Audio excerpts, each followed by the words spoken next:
يا بني إسرائيل اذكروا نعمتي التي أنعمت عليكم وأوفوا بعهدي أوف بعهدكم وإياي فارهبون وآمنوا بما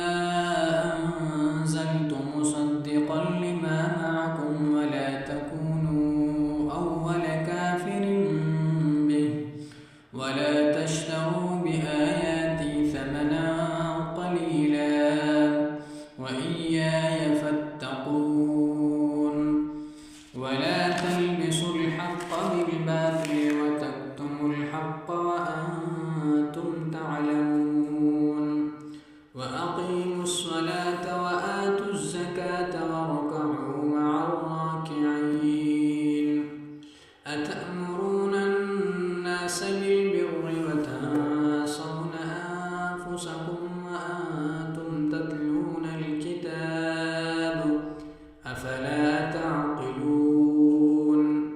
واستعينوا بالصبر والصلاة وإنها لكبيرة إلا على الخاشعين